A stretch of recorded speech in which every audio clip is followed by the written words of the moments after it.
Now today we will start with section 14। अब section 14 को आपको बस कहाँ तक कन्फाइंड रखना है मैं बता दूं, आपको सिर्फ बेयर एक्ट लेवल पे इसको लेके अवेयर रहना है। इसका स्कोप मैं आपको बताया दे रहा हूँ। इसका स्कोप बहुत अच्छे से डील किया था चीफ जस्टिस गार्थ ने in Empress versus V M J Vyapuri Mudaliar 1881 volume number 6 Calcutta page number 655। अब चाहें तो इसे नोट डाउन कर लें, लेकिन अगर आप नहीं भी चाहते इसको नोट डाउन करने, even then it will suffice, क्योंकि एग्जाम में आपको इस क्वेश्चन को बेयर एक्ट लेवल पे ही आंसर करना है। तो मैं आपको बस पहले इसका स्कोप बता दूं, फिर मैं बताता हूं कि आपको इस सेक्शन में पढ़ना क्या है, कैसे पढ़ना है। अब स्कोप इसका कहता है कि this section 14 will apply to those cases where a particular act is more or less criminal or culpable according to the state of mind or feeling of the person who does it. As for instance, in action of slander or false imprisonment or malicious prosecution, where malice is one of the main ingredients in the wrong which is charged, evidence is admissible to show that the defendant was actuated by spite or enmity against the plaintiff. Or again, on a charge of uttering counterfeit coin, evidence is admissible to show that the prisoner knew the coin to be counterfeit because he had other similar coins in his possession or had passed such coins before or after particular occasion which formed the subject of the charge. The illustrations show with sufficient clearness the sort of cases in which the evidence is receivable.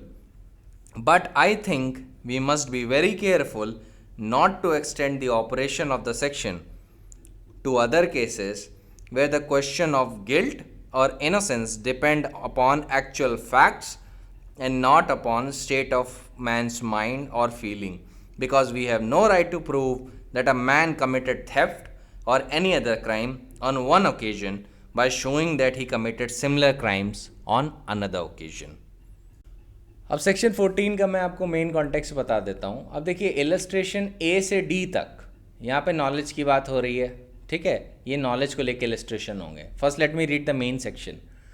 अब section 14 कहता है fact showing existence of state of mind और of body और bodily feeling, then the fact showing existence of any state of mind such as intention, knowledge, good faith, negligence, rashness, ill will or goodwill towards any particular person, or showing the existence of any state of body or bodily feeling are relevant when the existence of any such state of mind or body or bodily feeling is an issue or relevant.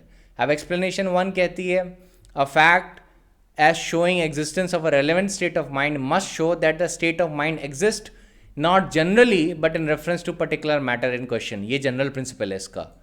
ये जो explanation जो बता रही है ना, ये section का general principle है कि जब भी आप existence of relevant state of mind बता रहे हैं तो वो स्टेट ऑफ माइंड आप पर्टिकुलर मैटर इन क्वेश्चन के कंटेक्स्ट में बताएंगे, जनरल कंटेक्स्ट में नहीं, ठीक है। So the section is looking for a state of mind in a particular context, not in a general context. Similarly, explanation 2 says, but where upon the trial of the person accused of an offense, the previous commission by the accused of an offense is relevant within the meaning of this section, the previous conviction of such person shall also be a relevant fact. अब illustration A क्या कहता है? A is accused of receiving stolen goods knowing them to be stolen, ठीक है। it is proved that he was in possession of particular stolen article. अब ये prove हो चुका है, ये बहुत important है। It is proved that he was in possession of particular stolen article. The fact that at the same time he was in possession of many other stolen articles is relevant as tending to show that he knew each and all the articles of which he was in possession to be stolen. Similarly, illustration B कहता है A is accused of fraudulently delivering to other a counterfeit coin which at the time when he delivered it he knew to be counterfeit. The fact that at the time of its delivery he possessed of number of other pieces of counterfeit coin is relevant. The fact that he had previously convicted of delivering another person as genuine a counterfeit coin or knowing it to be counterfeit is relevant. अब मैं जब previous conviction को लेकर थोड़ी सी बात कर देता हूँ। अब देखिए, illustration A to D knowledge से डील करेंगे, ठीक है। But let me just talk to you about previous conviction a little bit. अब देखिए, एविडेंस एक्ट में सेक्शन 54 की एक्सप्लेनेशन 2 देखेंगे तो वो बताएगा कि previous conviction is relevant as an evidence of bad character. ठीक है। अब सेक्शन 54 कहता है ऑपरेटिंग पार्ट में कि जनरली क्रिमिनल प्रोसीडिंग्स में किसी का बैड कैरेक्टर इररिलेवेंट होता है एक्सेप्ट इन रिप्लाई, जब तक एविडेंस ऑफ गुड कैरेक्टर ना दिया हो। और जब एविडेंस ऑफ गुड कैरेक्टर दिया जा चुका है तो previous conviction can be use as an evidence of bad character. ठीक है। तो पर्टिकुलरली जो इंडियन एविडेंस एक्ट है इस कंटेक्स्ट में बात कर रही है, लेकिन लॉ थोड़ा चेंज हो चुका है इन पॉइंट्स को लेके। मैं बताता हूं कैसे। जब आप सेक्शन 248 ऑफ द सीआरपीसी को देखेंगे तो आपको एक चीज पता चलेगी कि वहां पे मैंडेट है कि जब भी प्रीवियस कन्विक्शन, अगर प्रीवियस कन्विक्शन का चार्ज लगाना चाहता है prosecution as it is defined under section 211 subsection 7, तो सेक्शन 248 का सबसेक्शन 3 कहता है कि अगर accuse does not admit that he has been previously convicted as alleged in the charge, then the magistrate, after he has convicted the said accused, take evidence in respect of the alleged previous conviction and shall record a finding thereon. फिर इसका proviso एक बात करता है। Proviso कहता है कि no such charge, मतलब प्रीवियस कन्विक्शन का जो भी चार्ज है या प्रीवियस कन्विक्शन का जो भी फैक्ट है, shall be used by the prosecution in any evidence adduced by it, or shall be read out by the magistrate, nor shall the accused be asked to plead thereto unless and until accused has been convicted.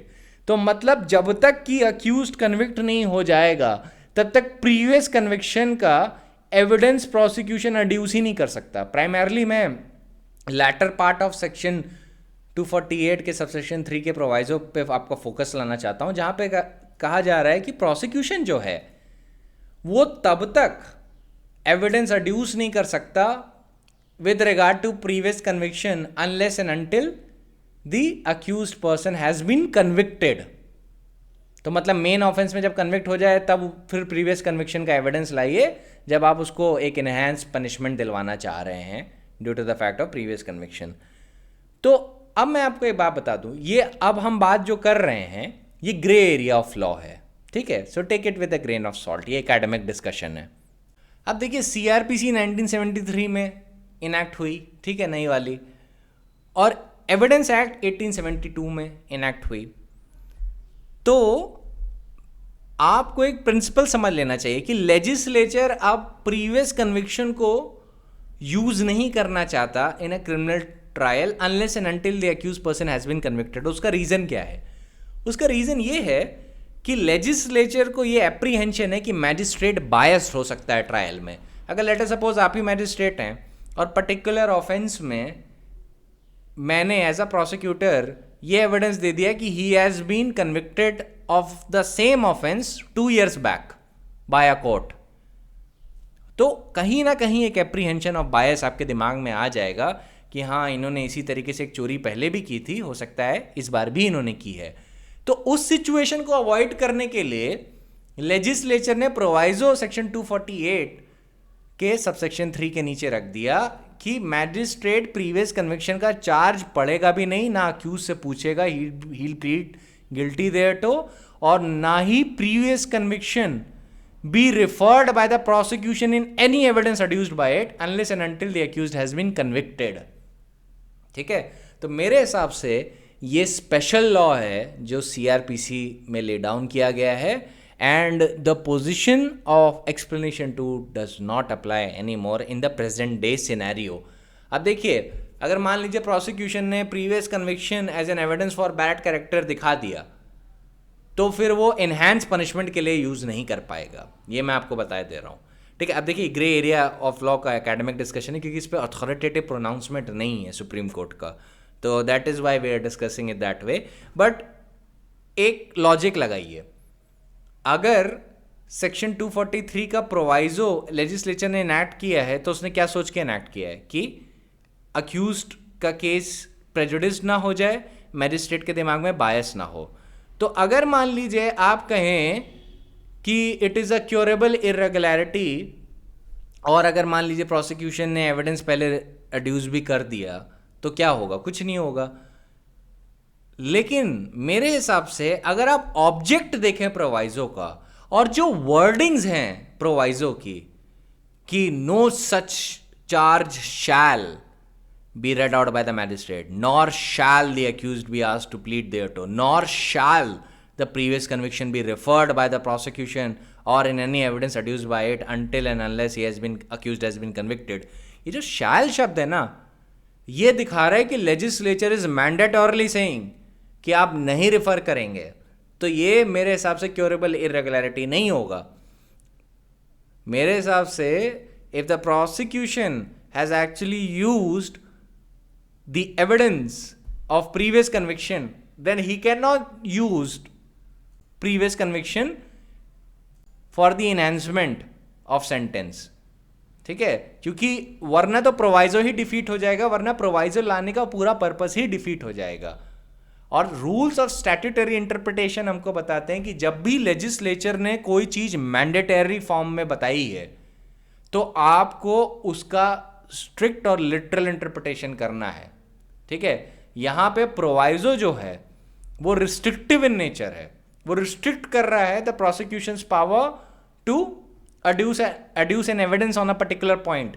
तो इसका मतलब है we have to lend a great amount of credence to this thing because the legislature in its wisdom has decided to enact a special law with regard to previous convictions. ठीक है, ये मुझे एक point आपको बताना था जिससे आपको, अगर आप CRPC पढ़ें और उसके बाद आप एक्सप्लेनेशन देखें तो आपके दिमाग में कन्फ्यूजन ना आए. मैं बस आपको यही बताना चाहता हूँ कि मेरे हिसाब से ये जो लॉ है इसको CRPC का सेक्शन 248 का प्रोवाइजो ओवरराइट करेगा इन अकॉर्डेंस विद मी. अब क्योंकि ग्रे एरिया ऑफ लॉ है then you can take with a grain of salt. ठीक है, अब आर्ग्यूमेंट मेरा इसके फेवर में यही है कि आप लेजिस्लेचर का ऑब्जेक्ट देखिए, प्रोविजन की लैंग्वेज देखिए और प्रोवाइजो का स्कोप देखिए. बहुत रिस्ट्रिक्टिव लैंग्वेज में काउज्ड है और डायरेक्टली रिस्ट्रिक्ट कर रहा है एक पॉइंट को, तो object of the legislature he defeat हो जाएगा अगर जुडिशरी ने किसी और मेथड से प्रीवियस कन्विक्शन का एविडेंस भी अलाउ कर दिया और फिर प्रीवियस कन्विक्शन का एविडेंस एनहांसमेंट ऑफ सेंटेंस के लिए भी यूज़ किया.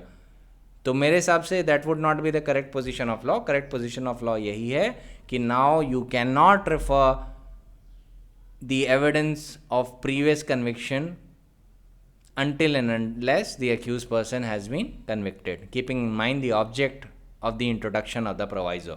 ठीक है, लेकिन एग्जाम में जब भी आप लिख रहे होंगे so do not mention this complex area of law.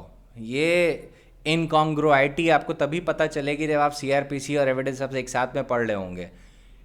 Exam में आपको इतनी एडवांस चीज़ें लिखने की ज़रूरत नहीं है. एग्जाम में आपको बस ये इतना ही मेंशन कर देना है कि एक्सप्लेनेशन 2 क्या कह रही है और सेक्शन 54 की एक्सप्लेनेशन 2 से लिंक कर दीजिएगा. दैट वुड सफाइस, आंसर आपको पूरा मिल जाएगा. ठीक है, ये जो मैंने अभी आपको कंसेप्ट बताया थोड़ा एडवांस है. ठीक है, अब वापस आ जाते हैं सेक्शन 14 पे.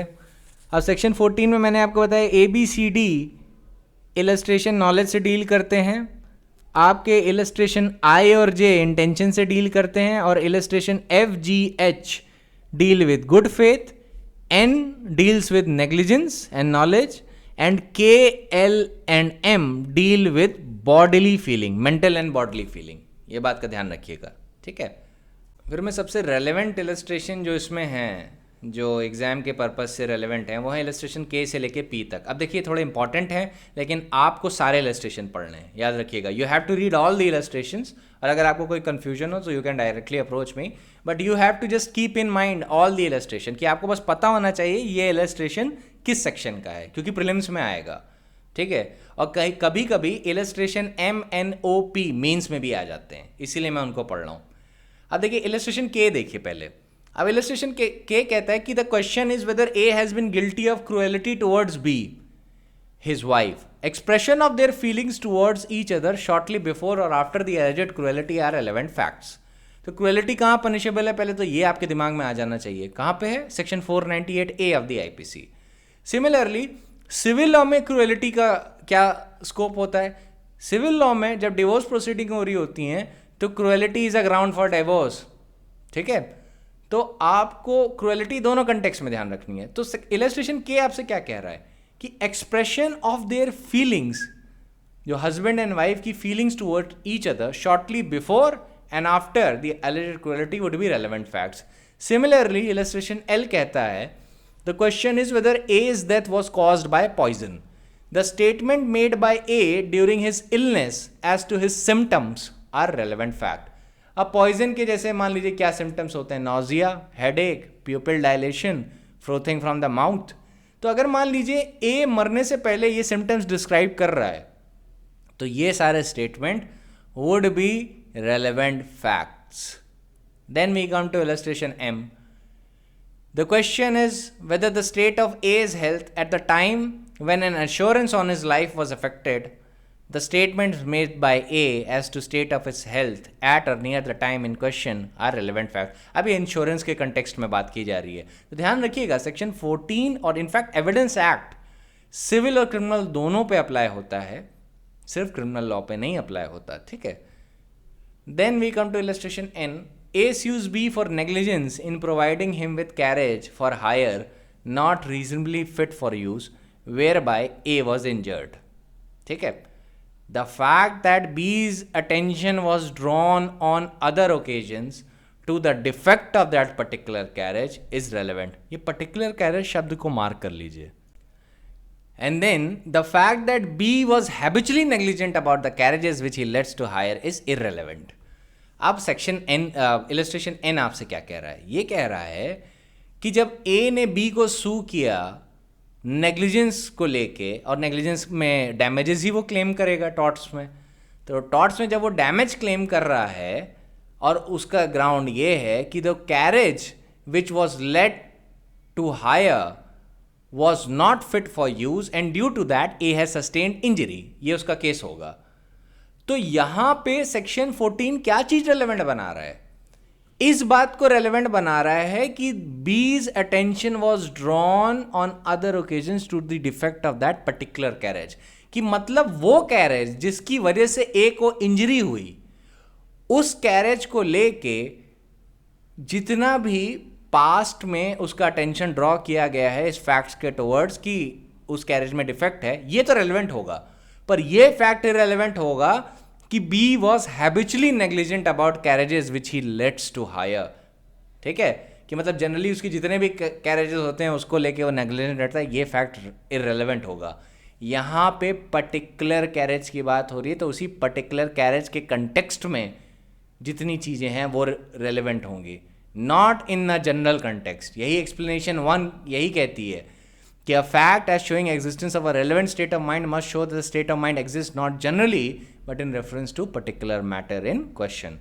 सिमिलरली इलस्ट्रेशन ओ कहता है कि A is tried for the murder of B by intentionally shooting him dead. The fact that on other occasion A shot at B is relevant as showing his intention to shoot B. The fact that A was in habit of shooting people with intent to murder them is irrelevant. तो जिसका murder हुआ है उसके context में जब आप previously उस पर गोलियां चलाई अक्यूज ने, ये फैक्ट तो रेलेवेंट होगा, लेकिन ये इररेलेवेंट होगा कि जो अक्यूज्ड है वो जनरली उसकी हैबिट है लोगों पे गोलियां चलाने की with the intent to murder them. ठीक है, so it is the particular intention which is the relevant factor under section 14, not the general intention or general disposition. Similarly, we come to the illustration P which says A is tried for a crime. The fact that he said something indicating an intention to commit that particular crime is relevant. The fact that he said something indicating a general disposition to commit crimes of that class is irrelevant. तो यहाँ पे illustration क्या कह रहा है कि A का जो intention है to commit that particular crime, या उसका कुछ ऐसा कहना which shows that he has the particular disposition और the particular intent to commit that crime, उस पर्टिकुलर क्राइम के कंटेक्स्ट में वो तो रेलिवेंट होगा. लेकिन ये कहना कि he has a general disposition to commit crimes of that class is irrelevant for that purpose. ठीक है, कि ये तो कहना रेलिवेंट हो सकता है कि मान लीजिए आप कहें कि ए जो है उसने कुछ ऐसी बातें कही थी कि बी के घर पे चोरी करूंगा और आगे जाके चोरी कर ली, ये बात तो रेलिवेंट हो सकती है. लेकिन ये कहना कि जो ए है वो जनरली चोरी चकारी में ही रहता है, ये रेलेवेंट हो जाएगा. ठीक है, जनरल डिस्पोजिशन का एविडेंस नहीं दे सकते, पर्टिकुलर इंस्टेंसेस और पर्टिकुलर इंटेंशन का एविडेंस देंगे.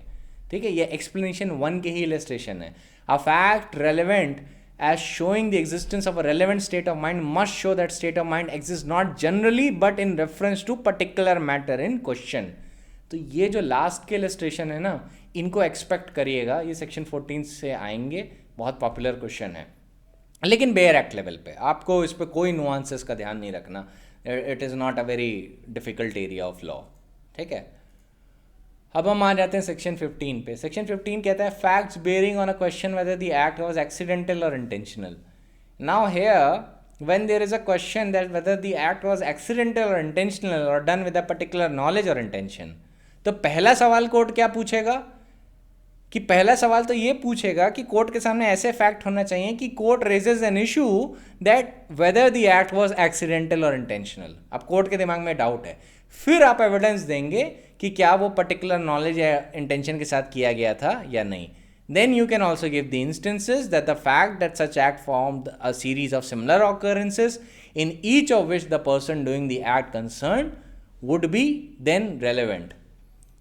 ठीक है, now we come to the illustration. Illustration कहते हैं A is accused of burning down his house in order to obtain money for which it is insured. अभी इंश्योरेंस फ्रॉड का illustration है. The fact that A lived in several houses successively, each of which he insured, in each of which a fire occurred, and after each of which fire A received payments from different insurance office, are relevant as tending to show that the fires were not accidental. ठीक है. Similarly, illustration B, A is employed to receive money from the debtors of B.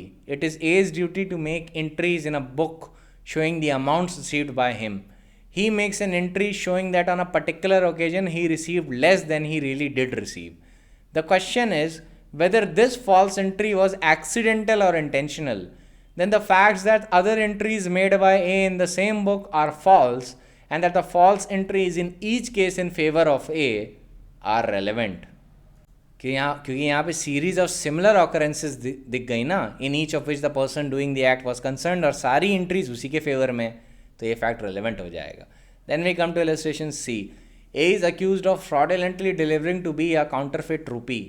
The question is whether the delivery of rupee was accidental. The fact that soon before or soon after the delivery to B, A delivered the counterfeit rupee to C, D and E are relevant as showing that delivery to B was not accidental. अब देखिए section 14 का जो illustration B है, वहाँ पे ये सवाल है कि A is accused of fraudulently delivering to another person a counterfeit coin. At the time when he delivered it, he knew it to be counterfeit. वहाँ पे ये है कि he knew that he delivered a counterfeit coin. तो उस illustration में that the fact that he possessed number of other pieces of counterfeit coin would be relevant. ठीक है, लेकिन इलस्ट्रेशन सी और सेक्शन 15 में क्या चीज रेलेवेंट हो रही है?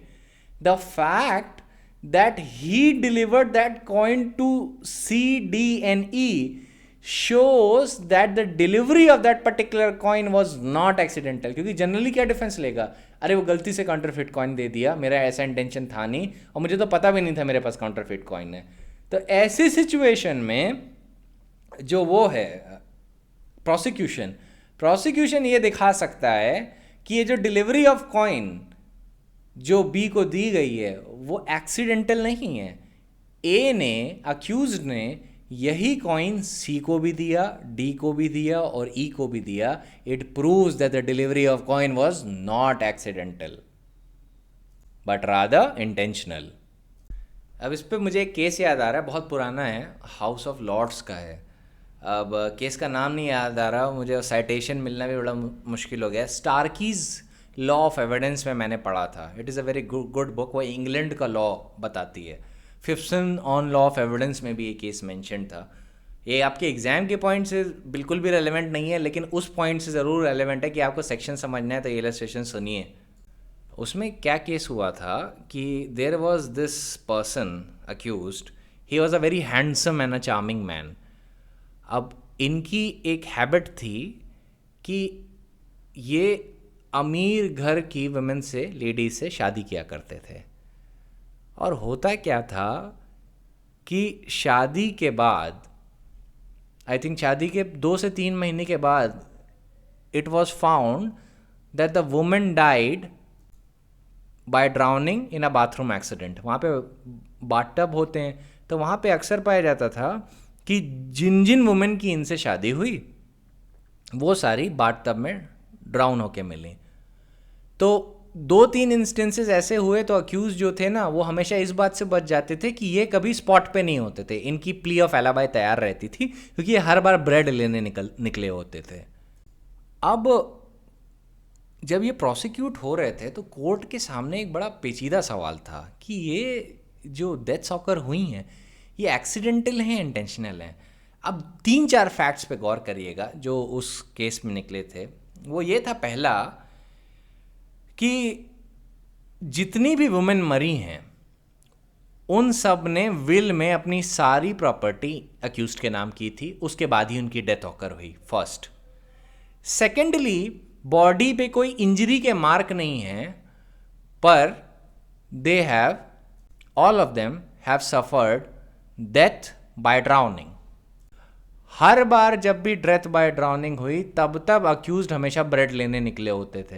Now that was a very suspicious circumstance. तो सवाल ये था कि ये इंटेंशनली किया जा रहा है या it is just a cruel twist of fate.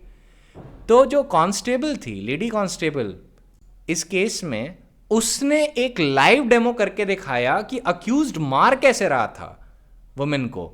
वो क्या करता था, वो बहुत प्यार से अपनी वाइफ्स को बाथटब में उठा के ले जाता था और फिर अचानक से क्या करता था, उनके पैर ऊपर की तरफ खींच लेता था।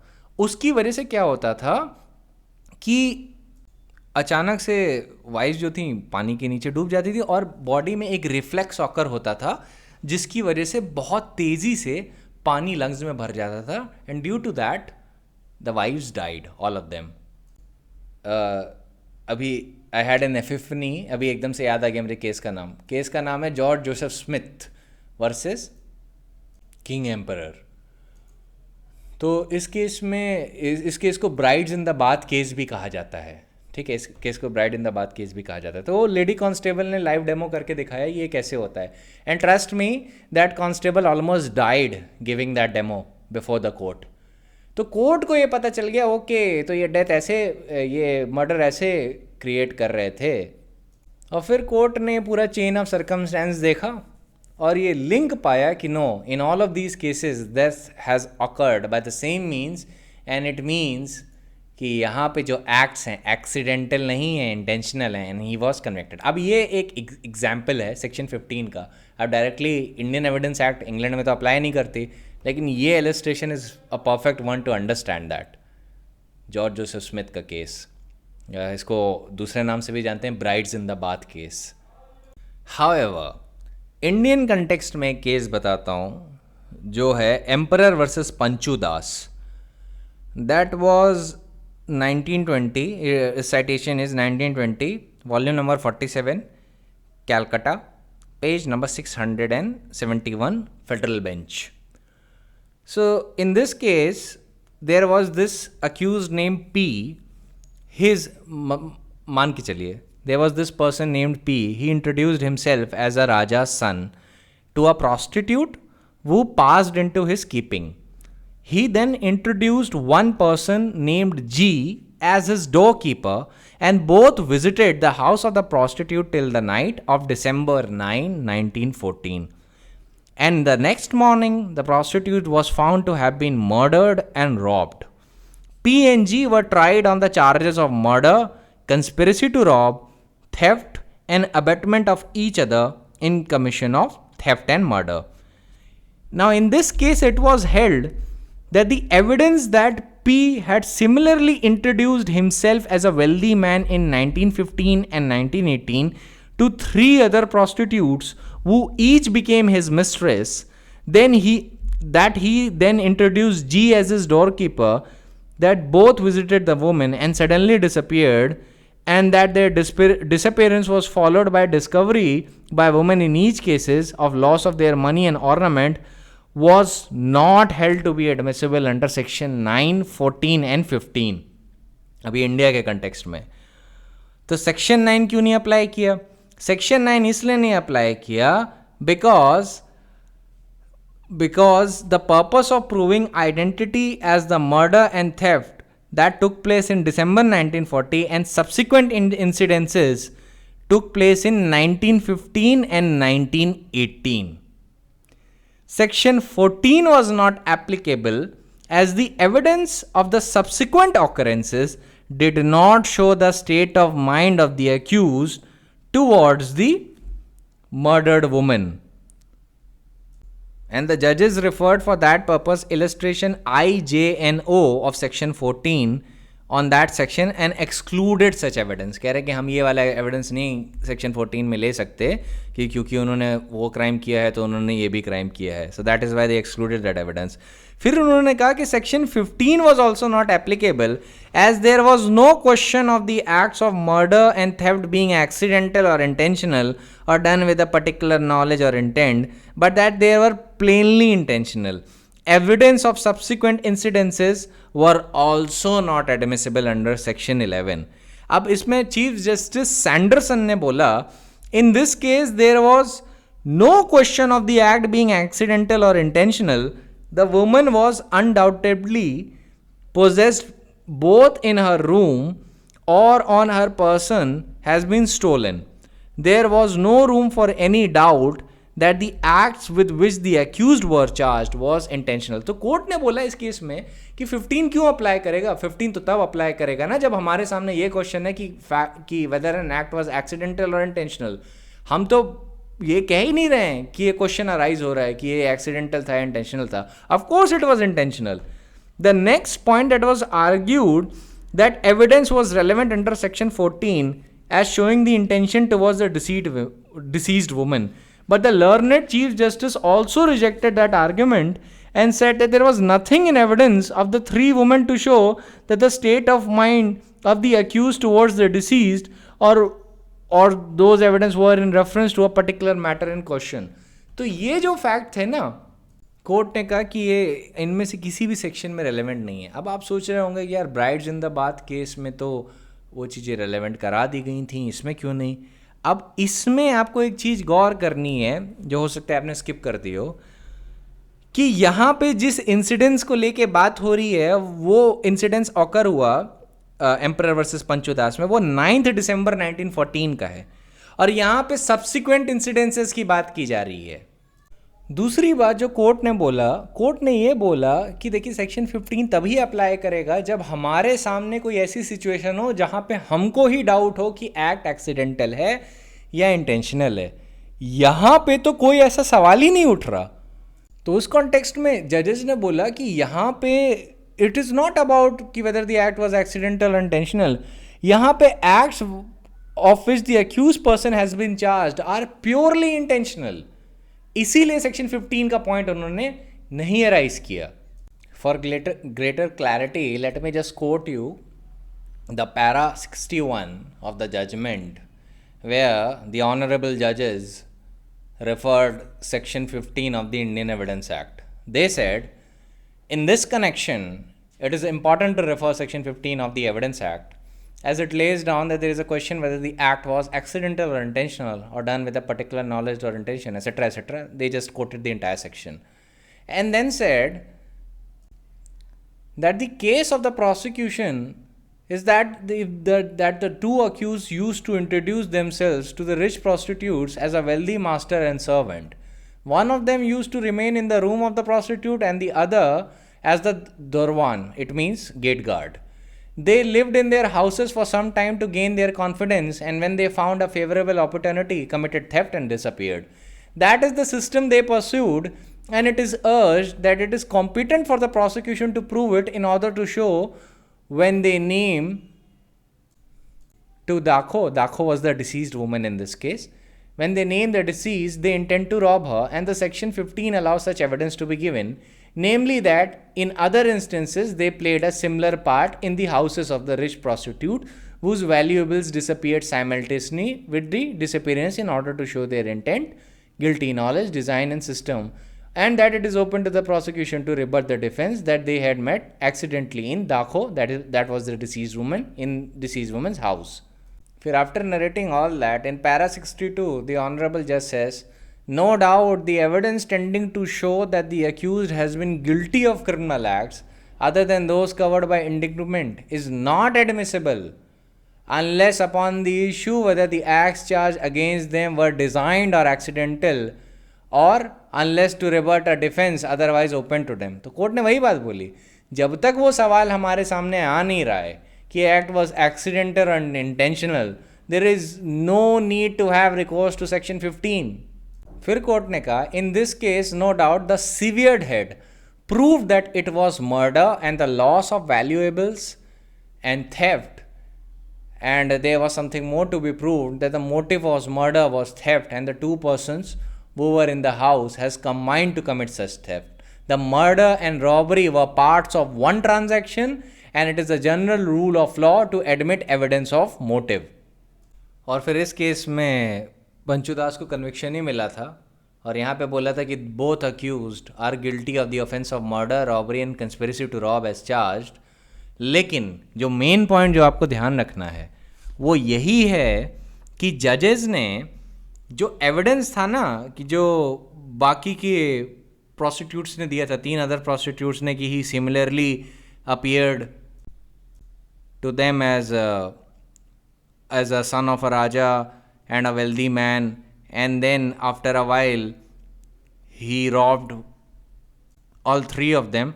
All these facts court found were not admissible under section 9, 14 and 15. ठीक है, मैं एक बार फिर रिटरेट कर देता हूँ क्यों. section 9 did not apply for the purpose of proving identity as the murder and theft took place on December 1914 and subsequent incidences took place in 1915 and 1918. Section 14 was not applicable as the evidence of the subsequent occurrence did not show the state of mind of the accused towards the murdered woman.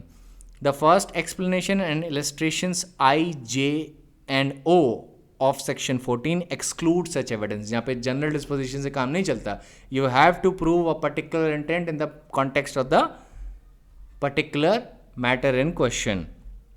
ठीक है. Section 15 was held not to be applicable as there was no question of the acts of murder and theft being accidental or intentional, because the courts was like that the acts are plainly intentional. हमारे दिमाग में तो doubt ही नहीं है कि acts accidental थी या intentional थी. पूरे फैक्ट और सर्कमस्टेंसेज आप प्राइमा फेसाई लेवल पे देखेंगे तो भी आपको दिखेगा द एक्ट वाज इंटेंशनल. तो सेक्शन 15 में कहाँ से चला गया, है ना. सेक्शन 15 तो तब अप्लाई करेगा when we have a doubt whether the act was accidental और इंटेंशनल. तो इसी बेसिस पे इनका कन्विक्शन अफेल्ट किया गया था. लेकिन ये केस किस चीज़ पे इम्पॉर्टेंट है? ये इस चीज़ पे इम्पॉर्टेंट है कि कहाँ कहाँ एविडेंस नहीं एडमिट हुआ. अब ये भी थोड़ा सा एडवांस पॉइंट इस पर पूछा नहीं जाता है, लेकिन अगर पूछ लिया गया देन यू आर प्रिपेयर्ड. ठीक है, ये बहुत पुराना केस है और बड़ा क्लासिक केस है इस पर, लेकिन ये जनरली एग्जाम्स में पूछा नहीं जाता है. सो आई होप ये पॉइंट आपको समझ में आया हो, जजेस ने कैसे इसको एलैबोरेट किया है. नहीं समझ में आया तो आप एक बार फिर मुझसे पूछ लीजिएगा. अब हम आ जाते हैं सेक्शन 16 पे. अब सेक्शन 16 पे एक मैक्सिम लिख लीजिए. ये एक जनरल मैक्सिम का क्या कहते हैं इनकॉर्पोरेशन है. मैक्सिम इज ओमनिया प्रोजेमनेटर राइट एसे एक्टा. OMNIA ओमनिया प्रोजेमनेटर PROESUMUNTUR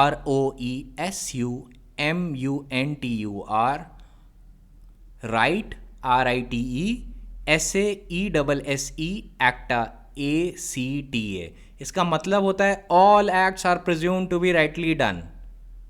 इस सेक्शन को आप सेक्शन 114 के इलस्ट्रेशन F से भी पढ़ सकते हैं, क्योंकि 114 का इलस्ट्रेशन F ये ले डाउन करता है कि कोर्ट में presume that a common course of business has been followed in particular cases. तो ये दोनों सेक्शन एक साथ पढ़े जाते हैं, 114 का इलस्ट्रेशन F विथ सेक्शन 16. अब सेक्शन 16 क्या कहता है? Existence of course of business when relevant. It says when there is a question whether the particular act was done, the existence of any course of business according to which it has naturally have been done is a relevant fact. Our illustration A says that the question is whether the particular letter has been dispatched. The fact that in the ordinary course of business all the letters put at certain place to be carried to the post and the particular letter were put in that place would be relevant. Similarly, the question is whether the particular letter reached A. The fact that it was posted in due course and was not returned through dead letter are relevant. अब principal section का ये है कि under this section, when the ordinary course of a particular business is proved, the court is asked to presume that on particular occasion in question there was no departure from the ordinary and general rule. अब इसमें ये सवाल उठता है कि course of business का क्या मतलब है. इसका मतलब है ऑर्डिनरी कोर्स ऑफ प्रोफेशनल अवोकेशन और मर्केंटाइल ट्रांजैक्शन और ट्रेड और business. This section would cover both private and public offices. तो ये प्रिजम्पशन है, ये प्राइवेट और पब्लिक ऑफिसेस दोनों पे अप्लाई करेगा. ठीक है. अब इलस्ट्रेशन ए जो है वो प्राइवेट ऑफिसेस के लिए है और जो इलस्ट्रेशन बी है वो public office such as post office के लिए. Illustration B only means that each of the facts mentioned therein is relevant and it cannot be read as indicating that without a combination of these facts no presumption can arise. The usage in private house, however methodical, however, cannot convey the same case in ordinary route of an office. तो देखिए course of business का जो पूरा रेलम है वो ये है कि एक ऑर्डिनरी कोर्स ऑफ प्रोफेशनल अवोकेशन या मर्केंटाइल ट्रांजैक्शन या ट्रेड ऑफ बिजनेस में जो भी चीज़ें हो रही हैं उसके हिसाब से एक रेलेवेंट प्रिजम्पशन कोड बनाता है. ठीक है. इसको आप पढ़ते हैं सेक्शन 114 के इलस्ट्रेशन एफ के साथ जो ले डाउन करता है कि कोर्ट में presume that the common course of business has been followed in a particular case. The presumption किस चीज़ पे बेस्ड होता है? मैक्सिम है, एक जनरल मैक्सिम है, ओमनिया प्रेजम्प्टर राइट एसे एक्टा. ठीक है. एक और पॉइंट आपको बताता हूँ. जैसे if a letter is put into a post office then that would afford a prima facie evidence still rebutted that the addressee received the letter in due course. Court एक प्रिजम्पशन बना के चलेगा. ठीक है. The post marks on the letter are considered as evidence of the dates and places mentioned therein. इन चीज़ों का ध्यान रखिए. और वैसे ही अगर किसी को रजिस्टर्ड लेटर मिला पोस्ट से और वो पोस्ट लेने से मना कर दे तो afterwards he can not plead the ignorance of his contents. ये बात याद रखिएगा. जैसे आप पोस्ट से लीगल नोटिस भेजें और वो रिसीव करने से मना कर दे तो आफ्टरवर्ड्स वो उस लेटर के कंटेंट्स की इग्नोरेंस नहीं प्लीड कर पाएगा कोर्ट में. इस बात को लेके अवेयर रहिएगा क्योंकि वो रिफ्यूज़ ही इसलिए कर रहा है क्योंकि उसको पता है लेटर के अंदर क्या है.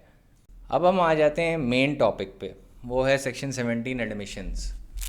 अब ये कहता है एडमिशंस डिफाइंड.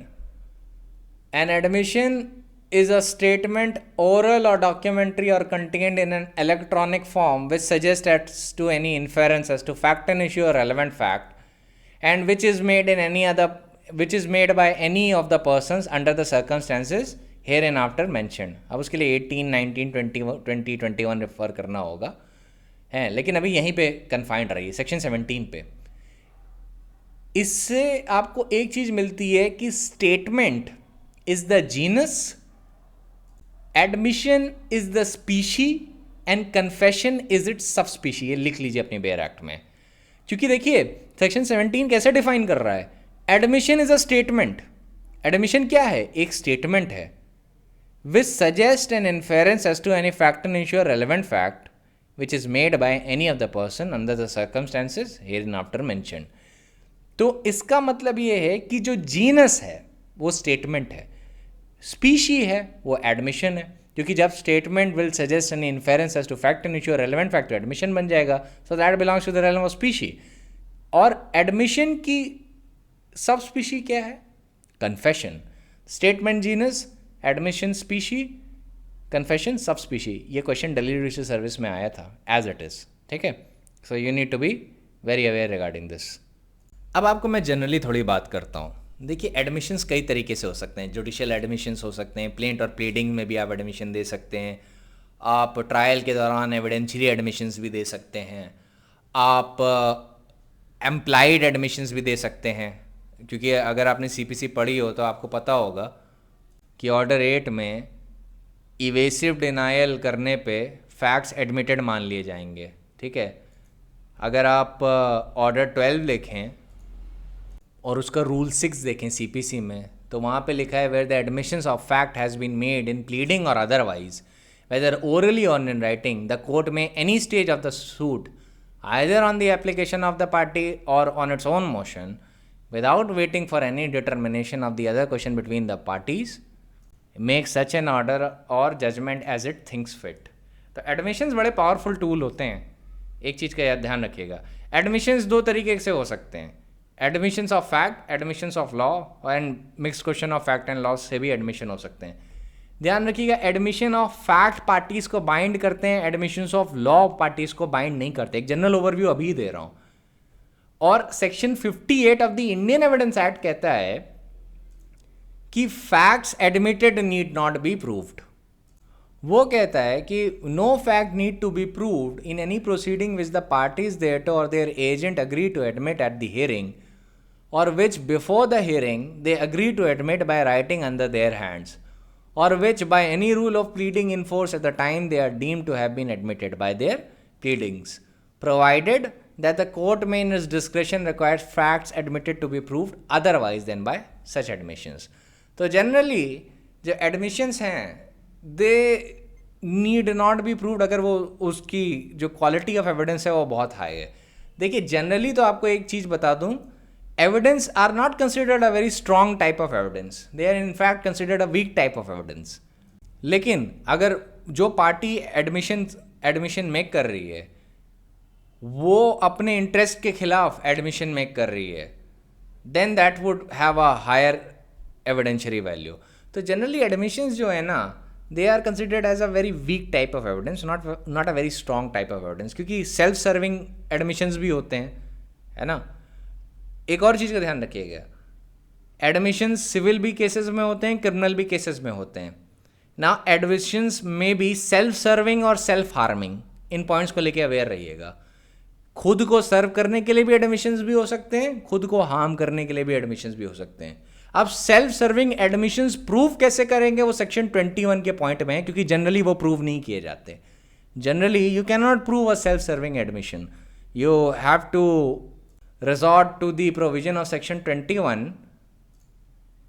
जो कहता है कि admissions are relevant and may be proved against the person who makes them or his representative in interest, but they cannot be proved by or on behalf of the person who makes them or by his representative in interest.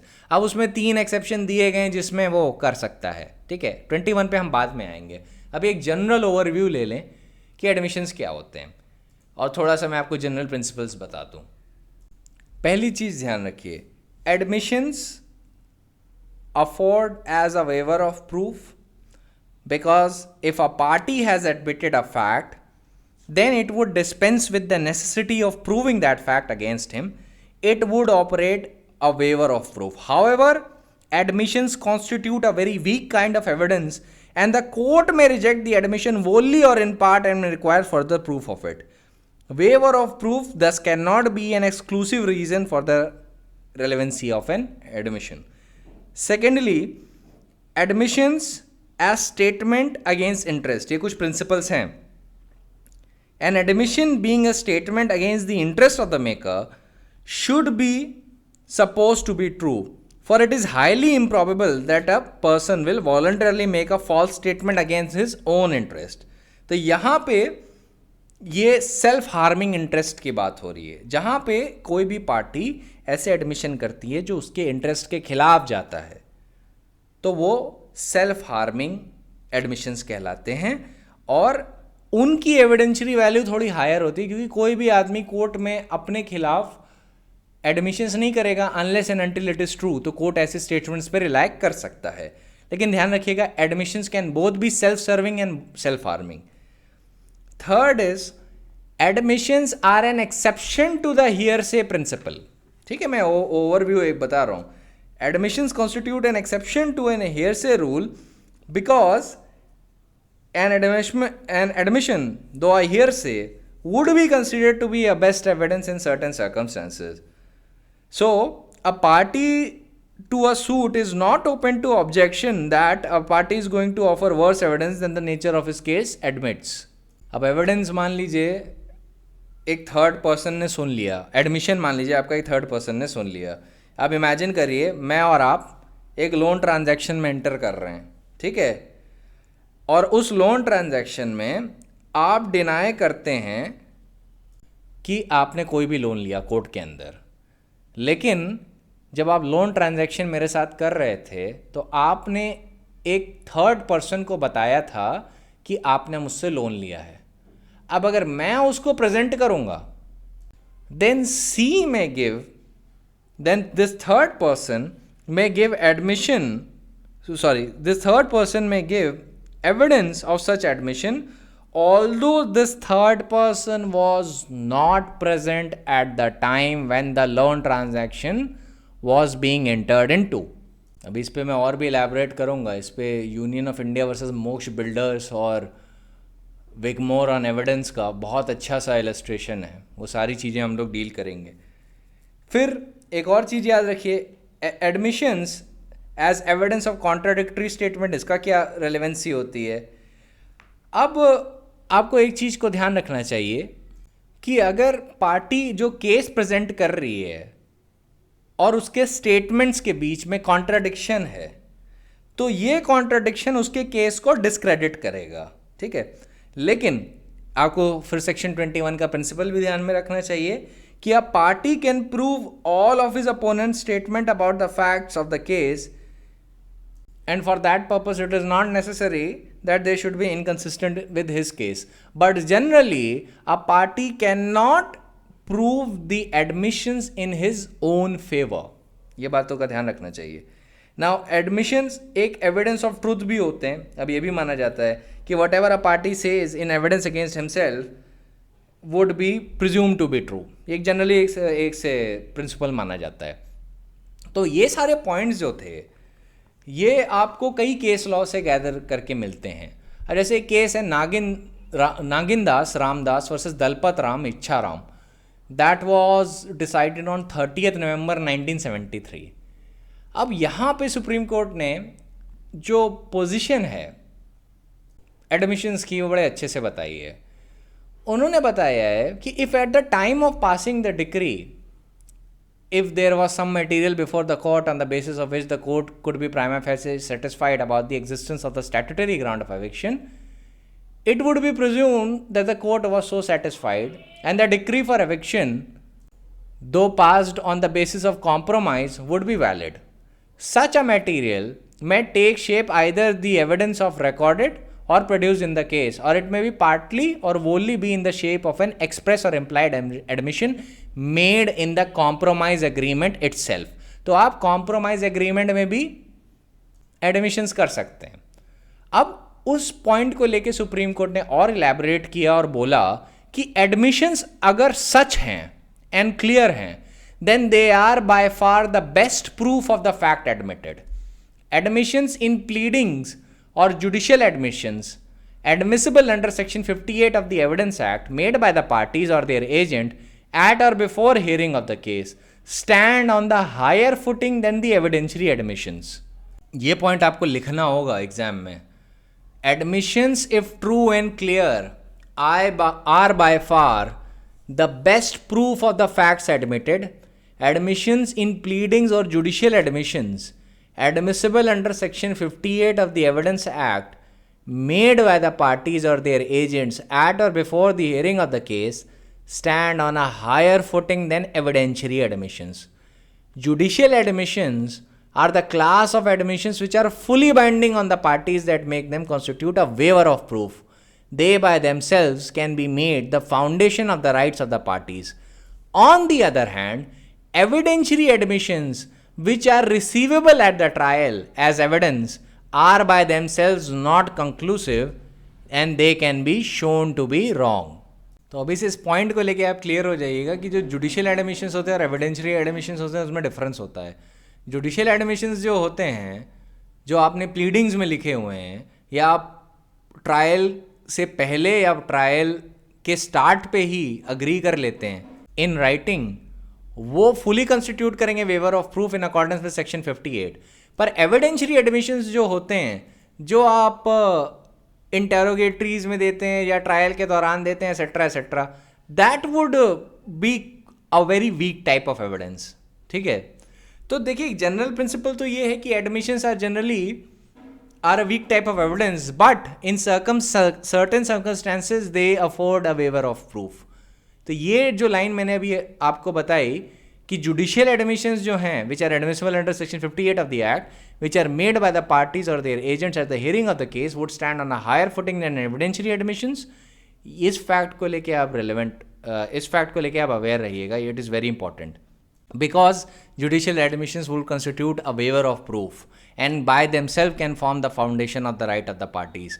On the other hand, evidentiary admissions which are received at a trial are by themselves not conclusive. अब एक चीज़ याद रखिएगा, admissions judicial या extra judicial दोनों हो सकते हैं. अब एडमिशंस ओरल फॉर्म में हो सकते हैं तो ओरल फॉर्म आप समझते हैं, डॉक्यूमेंट्री फॉर्म में भी हो सकते हैं, लेटर्स में हो सकते हैं, डिपोजिशन में हो सकते हैं, कॉम्प्रोमाइज डीड में हो सकते हैं, एफिडेविट्स में हो सकते हैं, प्लेंट में हो सकते हैं, स्टेटमेंट्स में हो सकते हैं, नोटिस में हो सकते हैं, रिसिप्ट्स में हो सकते हैं, हॉरोस्कोप में हो सकते हैं. लेट अस सपोज किसी की बर्थ डेट इन क्वेश्चन है और कहीं कहीं जगह पे कस्टम होता है कि चाइल्ड के पैदा होते ही हॉरोस्कोप उसका बनवाया जाता है. तो अगर मान लीजिए डेट ऑफ बर्थ क्वेश्चन में है तो that horoscope can be produced as evidence. ठीक है. अब आपको ये ध्यान रखना चाहिए कि एविडेंस स्ट्रेंजर को भी दिया जा सकता है और एविडेंस एडमिशन जो है स्ट्रेंजर को भी दिया जा सकता है और क्या कहते हैं, इसके लिए बहुत ज़रूरी है कि जो एडमिशन जो दिया जा रहा है वो वॉलंटरली दिया जा रहा हो. अगर कोई भी admission coercion, threats, undue influence के थ्रू लिया गया है तो that would not bind the maker. लेकिन अगर एडमिशन वॉलंटरली दिया गया है तो that would bind the maker. तो जो केस था ना नागिन दास वर्सेस दलपत राम, उसमें जो कॉम्प्रोमाइज डीड थी उसके अंदर एडमिशंस थे. तो कॉम्प्रोमाइज डीड में जो एडमिशंस थे they can be used as evidence. इन सारी चीज़ों को आप लेके अवेयर रहिएगा कि एडमिशंस जो हैं कहीं पे भी हो सकते हैं, लेटर्स में हो सकते हैं, डिपोजिशंस में हो सकते हैं, ओरल एविडेंस में हो सकते हैं, एसेट्रा. उसको कभी कन्फाइन मत करिएगा कि वो स्टेटमेंट है वो कोई कटघरे में आके बोलेगा तभी एडमिशन माना जाएगा. नहीं, वो ऐसे नहीं होता. एडमिशन, मान लीजिए मैं आपसे कहीं बात कर रहा हूँ, आपने मेरे सामने कोई फैक्ट एडमिट किया, even that would be admission. ठीक है. और अगर आपने लिटिगेशन के शुरू होने से पहले वो फैक्ट मुझसे एडमिट किया है तो उस एडमिशन की ज़्यादा बड़ी वैल्यू होगी कि कल को कोई लिटिगेशन चल रहा है आपका किसी पार्टी से और जो एडमिशन आपने मुझसे किया है that is relevant to that controversy. तो ऐसी सिचुएशन में मैं कोर्ट में जाके टेस्टिफाई कर सकता हूँ कि आपने मेरे सामने क्या एडमिशन किया था. हालांकि that will be of a very week value but it will still be relevant. So, an admission is a statement of fact which waives or dispenses with the production of evidence by conceding that fact asserted by the opponent is true. Admissions are admitted because the conduct of the party to a proceeding in respect to the matter in dispute, whether by act, speech or writing, which is clearly inconsistent with the truth of his conduction, is relevant to the issue. Admissions are generally characterized as a very weak kind of evidence and the court may reject them if it is satisfied from the other circumstances that they are untrue. ठीक है. Judicial admissions की बात नहीं कर रहा मैं यहाँ पे.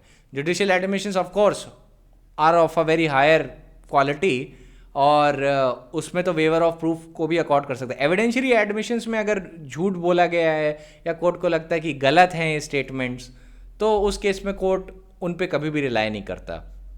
कभी कभी एडमिशंस एस्टॉपल बन जाते हैं. अभी हम उस पर भी आएंगे बाद में. उस पर आने के लिए पहले हमें कन्फेशन ख़त्म करना पड़ेगा. पर आप अभी एक जनरल ओवरव्यू सुनिए जो सेक्शन 17 पे है. दूसरी चीज़ इस बात का ध्यान रखिए कि admissions as defined in section 17 and 20 and fulfilling the requirements of section 21. देखिए मेरली ये सफिशिएंट नहीं है कि सेक्शन 17 में आ रहे हैं. They have to fulfil the requirement of section 21 as well. Then they would be treated as substantive evidence प्रोप्रियो विगोर. ये लैटिन है for by its own force. कि मतलब कोई भी एडमिशन जो 17 और 20 और 21 के स्टैंडर्ड्स फुलफिल कर रहे हैं वो substantive evidence by its own force बन जाते हैं.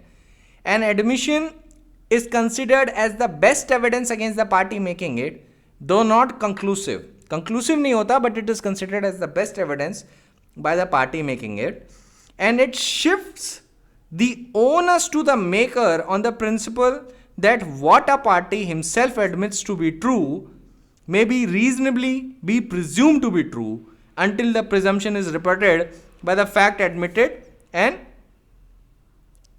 must be taken to be true. इसका मैं एक illustration देता हूँ.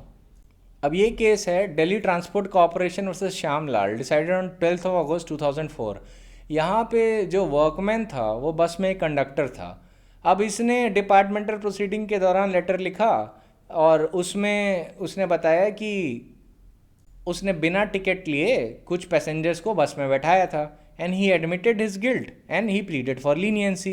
डिपार्टमेंट उसके एडमिशंस के बेसिस पे he was found guilty and department proceedings में he was remove from service. अब सुप्रीम कोर्ट के पास जब ये केस गया तो सुप्रीम कोर्ट ने बोला कि the statement made by the passenger who paid excess money for checking officer is not in the nature of hearsay evidence. Additionally the effect of admissions regarding the guilt as contained in the letters dated 13/1/1981 and 24/2/1989, इन्हीं letters में उन्होंने conductor ने admission of guilt किया था, उसको लेके बोला कि those letters have not been considered in the proper perspective. और फिर कोर्ट ने रीइटरेट किया कि it is a fairly settled proposition in law that admission is the best piece of evidence against the person making the admission. It is, however, open to the person making the admission to show why the admission should not be acted upon. तो अगर किसी ने admission किया है तो generally, और उसके खिलाफ, उसके इंटरेस्ट के खिलाफ जाता है, तो जनरली जो कोर्ट है वो ये मान के चलता है कि अगर कोई पार्टी अपने इंटरेस्ट के खिलाफ कुछ एडमिट कर रही है तो वो सच होगा. लेकिन हर केस में ऐसा हो, ये ज़रूरी नहीं है. तभी कोर्ट ने बोला कि it is open to the person to make who is making the admission to show why the admission should not be acted upon. अब एडमिशन का एक और रूल याद रखिएगा, admission can not be split up and a part of it is used against the person. Admission must be used either as a whole or not at all. और इसी principal की वजह से कन्फेशन पे भी यही प्रिंसिपल जाता है. जब कन्फेशन आएगा ना तो कन्फेशन में भी यही प्रिंसिपल है, confession should be used as a whole or not at all. यही प्रिंसिपल एडमिशन के लिए भी है, admission should be used as a whole or not at all. ये आहाजी CH Mohammed Koya versus TKSMA Muthu Koya decided on 12 September 1978 में held हुआ था. सुप्रीम कोर्ट का जजमेंट है. अब आप सेक्शन 31 को भी देखेंगी तो आपको एक चीज़ रियलाइज़ होगी कि it says that the admissions are not conclusive proof but may amount to estoppel. Generally, admissions are not considered conclusive proof of the matters admitted, but they may under circumstances operate as estoppel. और वो estoppel कैसे होगा, वो section 115 से लेके 117 तक के अगर सिचुएशंस में फॉल कर जाता है तो होगा, वरना नहीं. अब ध्यान रखिएगा, इसको वीक एविडेंस क्यों कहा जाता है, इसी सेक्शन 31 की वजह से कहा जाता है.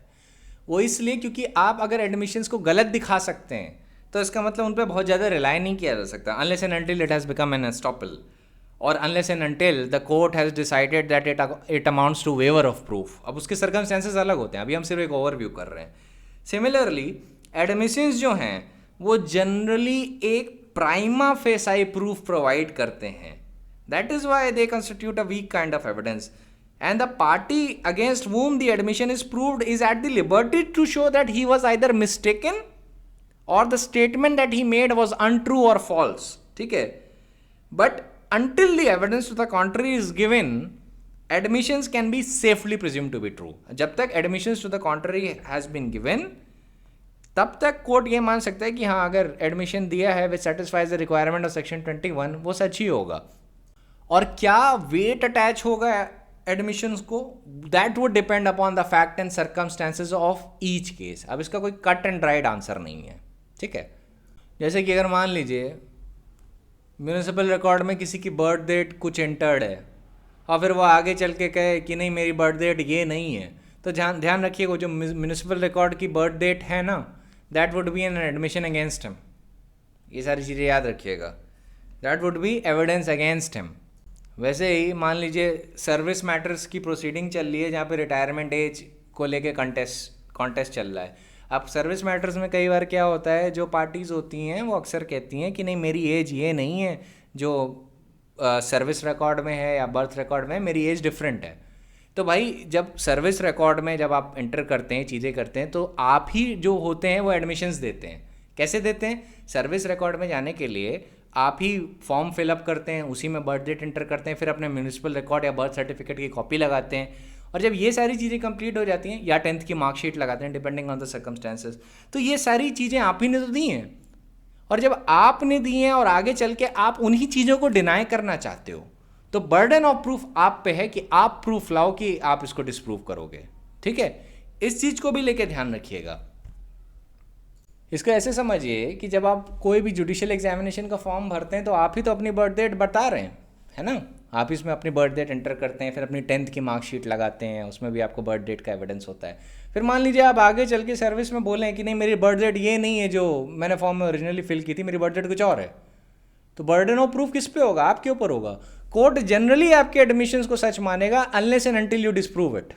ठीक है, अब हम आज के लिए क्या करते हैं, हम लोग सेक्शन 17, 18, 19, 20, 21 और 31 पढ़ लेते हैं, जिससे कल हम लोग सिर्फ नुआंसेस से डील करेंगे जो लाए करते हैं, केस लॉ से डील करेंगे प्राइमरली, क्योंकि जिससे आपको पूरी अंडरस्टैंडिंग हो जाए कि किस पे क्या केस लॉ अप्लाई होगा। तो अभी आज के लिए हम सिर्फ एक बेयर एक्ट रीडिंग करेंगे। अब सेक्शन 18 को देखिए। अब सेक्शन 18 बता रहा है admissions by party to the proceeding or is agent. It says statement made by a party to the proceeding or by an agent to any such party whom the court regards under the circumstances of the case as expressly or impliedly authorized by him are admissions। तो अगर मान लीजिए एक lawyer who is authorized by the client to admit a certain fact or to make compromises on behalf of him actually enters a compromise and admits certain fact, then that would be allowed. Similarly, an agent on behalf of principal admitting certain facts would be an admission। ठीक है, तो ये बस एक illustration. कल हम इन सारी चीज़ों को ज़्यादा डिटेल में डील करेंगे, हमको नुआंसेस में मैं नहीं जाना चाहता, अभी बस बेयर एक्ट कंप्लीट करना चाहता हूँ। बाय द वे आप ये सेक्शन अच्छे से पढ़ लीजिएगा, क्योंकि जब मैं नुआंसेस एक्सप्लेन करना होगा तो मैं फिर इन सेक्शंस को बार बार नहीं बोलूँगा, क्योंकि एक्चुअली क्या है ना, 17, 18, 58, 21, 20 एंड 31 ये एक इंटरप्ले में काम कर रहे हैं। वैसे काम तो 115 भी साथ में है, लेकिन 115 को हम लोग स्टैंड अलोन टॉपिक की तरह ले सकते हैं, लेकिन ध्यान रखिए इनमें एक चेन है, तो इसलिए सेक्शन का समझना आपको बहुत ज़रूरी है पहले। सेकेंडली सेक्शन 18 में by suitor in representative character, statement made by parties to the suit suing or sued in a representative character are not admissions unless they were made while the party making them held that character. Similarly अब जैसे आपको एक बात बताते हैं, representative character के suit कहाँ होते हैं? ऑर्डर 1 के रूल 8 में देखिएगा, वहाँ पर रिप्रेजेंटेटिव सूट होते हैं, order 1 rule 8 of civil procedure code. वैसे ही सेक्शन 91 और 92 भी सूट्स ऑफ पब्लिक नेचर हैं। तो सेक्शन आपसे बस इतनी बात कह रहा है कि अगर कोई भी पार्टी टू द सूट वो इज either suing और is being sued in a representative character, तो जनरली वो चीज़ें एडमिशन नहीं माने जाती हैं, उनके स्टेटमेंट एडमिशन नहीं होंगे unless they have been authorised on behalf of those who he is representing to admit certain facts. ठीक है, तो वही ये सेक्शन एक्सप्लेन करने की कोशिश कर रहा है। Then statements made by a party interested in subject matter who has either a proprietary or pecuniary interest in the subject matter of the proceeding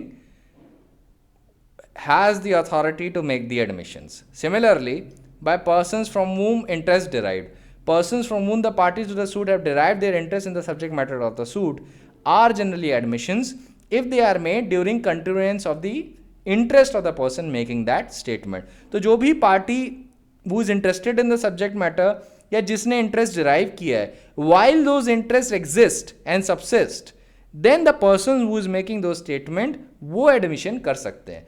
तो सेक्शन 18 जो है आपको 5 क्लासेस ऑफ पर्सन बताता है who can make admissions. First, party to the proceeding, second, agent authorised by the party, third, party suing or sued in a representative character making admissions while holding that character। ठीक है, general rule ये है कि अगर वो representative case में statement दे रहा है तो एडमिशन नहीं होते, लेकिन अगर उसके पास वो अथॉरिटी है and he is holding that character, then he can make the admissions. Fourth category is a person who has a proprietary or pecuniary interest in the subject matter of the proceeding during the continuance of such interest. Fifth is the person whom the parties to the suit have derived their interest in the subject matter of the suit during continuance of such interest. अब section 19 पे आ जाते हैं. Section 19 कहता है statement made by person whose position or liability it is necessary to prove as against any party to the suit are admissions if such statement would be relevant as against such person in relation to such position or liability in a suit brought by or against them, and if they are made while the person making them occupies such position or subject to such liability. तो जो section 99 है ना, ये self harming statements कब relevant हो गए उसका illustration है. अब इलस्ट्रेशन देखिए. A undertakes to collect rent for B. B sues A for not collecting rent due from C to B. A denies that the rent was due from C to B. A statement made by C that he owed rent is an admission and is a relevant fact as against A if A denies that C did owe rent to B. तो इस section का छोटा सा principal ये है कि admissions of a third person against his own interest when it affects the position or liability and when the position or liability has to be proved as against the party to the suit would be relevant against the party. तो देखिए, मान लीजिए मैंने आपको employ किया है rent collect करने के लिए, और रेंट ड्यू किसका है? Let us suppose mister x का रेंट ड्यू है. अब मैं आपको प्रोसिक्यूट कर रहा हूँ इस बात को लेके, प्रोसिक्यूट नहीं, सू कर रहा हूँ इस बात को लेके कि आपने रेंट नहीं कलेक्ट किया मिस्टर एक्स से. आप कहते हो कि आपने रेंट कलेक्ट किया और ड्यूली अकाउंट भी किया. मैं मिस्टर एक्स को बुलाता हूँ. अब मिस्टर एक्स कोर्ट में आके बोलते हैं कि नहीं, मेरा रेंट ड्यू है, मुझसे रेंट नहीं कलेक्ट किया गया. तो मिस्टर एक्स जो एडमिशंस कर रहे हैं कोर्ट में, इस ये दो चीज़ें दिखा रहे हैं. एक तो ही ओज अ रेंट, तो लाइबिलिटी है उनके सर पे, है ना. He is owing a rent and that liability is upon him. तो ऐसी सिचुएशन में जो मिस्टर एक्स का स्टेटमेंट है वो आपके खिलाफ रेलेवेंट हो जाएगा. ठीक है, because he has made that statement while such person was subject to such liability. कौन सी liability? Owing a rent. ठीक है, यही आप लोन के एग्जाम्पल में भी ले सकते हैं, अलग अलग एग्जाम्पल में भी ले सकते हैं. अब सेक्शन 20 पे आते हैं. Statement made by a person to whom a party to the suit has expressly referred for information in reference to the matter in dispute are admissions. अब ये बहुत आसान है कि अगर हमारे बीच में आपके डिस्प्यूट है तो हम बोलें कि भाई सब्जेक्ट मैटर ऑफ डिस्प्यूट मान लीजिए एक हॉर्स है, हम बोलें कि मिस्टर एक्स को हॉर्स के बारे में सब पता है और डिस्प्यूट की सारी जानकारी उनको है. तो ये जो स्टेटमेंट मैंने दिया ये एडमिशन हो जाएगा. ठीक है, यही इलस्ट्रेशन भी कह रहा है. इलस्ट्रेशन कह रहा है when the question is whether a horse sold by A to B is sound and A says to B go ask C knows all about it, this statement is an admission. इसका छोटे सा principle क्या है? ये है कि if reference is made on a disputed matter to a third person and such reference is not in a nature of submission to an arbitration but rather as an aid to settlement of difference existing between the parties and to enable the parties themselves to effect a settlement on the information, then in such cases the party is bound by the declaration of the person referred in the same manner and to the same extent as if it was made by himself. अब section 21 पे आ जाते हैं. Admissions are relevant and may be proved as against the person who makes them or is representative in interest, but they cannot be proved by and behalf of the person who makes them or by his representative in interest except in the following cases. तो पहला क्या है? Admission may be proved by and behalf of the person if it is of such nature that if the person making it were dead, it would be relevant between the third persons under section 32. ठीक है, तो इसमें section 32 में जितने भी matters हैं वो आते हैं क्लॉज 1 से क्लॉज 8 तक. तो अगर कोई भी एडमिशन ऐसा है जो अगर प्रूव किया जाए और वो ऐसे नेचर का है, if the person making it were dead, then it would be relevant between the third persons under section 32। तो ये अभी सब सेक्शन 32 में एंटेलिटम मॉर्टम की चीज़ें समझाऊंगा तो आपको समझ में आएगा। एंटेलिटम मॉर्टम का बेसिकली मतलब होता है लिटिगेशन के शुरू होने से पहले। अगर लिटिगेशन के शुरू होने से पहले किन्हीं मैटर्स पे बड़ा स्टेटमेंट दिया गया है, एडमिशन दिया गया है, तो उनकी वैल्यू बहुत ज़्यादा होती है। ठीक है, जनरली याद रखिएगा। सेकेंडली इज एन एडमिशन में बी प्रूव्ड बाय और on behalf of the person making it when it consists of the statement of the existence of any state of mind or body relevant or an issue made at or about the time when such state of mind or body existed and it is accompanied by conduct rendering its falsehood improbable। अभी second point जो है इससे illustration D और ई of section 21 deal करता है। और जो third exception है वो ये है कि एन एडमिशन में be proved by or on behalf of the person making it if it is relevant otherwise than as admission। अब illustration A देखिए। The question between A and B is that whether a certain deed is or is not forged। A affirms that it is genuine and B affirms that it is forged। A may prove the statement by B that the deed is genuine and B may prove the statement that the deed is forged, but A cannot prove the statement by himself that the deed is genuine, nor can B prove a statement by himself that the deed is forged। Self-serving statement ordinarily नहीं prove किए जा सकते unless it falls within the exception। तो ध्यान रखिएगा, ये जो illustration ए है ये जनरल प्रिंसिपल का इलस्ट्रेशन है जो सेक्शन 21 के ऑपरेटिंग पार्ट्स में है, फर्स्ट पार्ट में है, फर्स्ट पैरा में है। Then we come to illustration B. A, a captain of the ship is tried for casting her away. Evidence is given to show that the ship was taken out of her proper course। A produces a book kept by him in ordinary course of his business, showing observation alleged to have been taken by him from day to day and indicating that ship was not taken out of the proper course। A may have proved these statements because they would be admissible between third parties if he were dead under section 32 clause 2। Then we come to illustration C। ये भी 32 clause 2 में ही relevant होगा कि A is accused of a crime committed by him at Calcutta। He produces a letter written by himself and dated at Lahore on that day and bearing the Lahore postmark of that day। The statement in the date of the letter is admissible because if A were dead it would be admissible under section 32 clause 2। अब जो section 21 का exception 2 है उससे deal करता है illustration D और E। A is accused of receiving stolen goods knowing them to be stolen। He offers to prove that he refused to sell them below their value।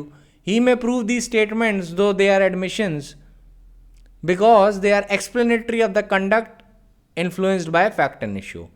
Then we come to illustration E। A is accused of fraudulently having in his possession counterfeit coin which he knew to be counterfeit। He offers to prove that he asked a skillful person to examine the coin as he doubted whether it was a counterfeit coin or not, and the person did examine it and told him that it was genuine। A may prove these facts for the reasons stated in last preceding section। तो जहां पे admission relates to a statement as to existence of any state of mind or body which is relevant or in issue before a court, and it is coupled by a conduct rendering its falsehood improbable, then such admissions can be proved and they would not be hid by the operating part of section 21। वो exception में fall करेगा। अब इन दोनों illustration में क्यों ये prove कर सकता है?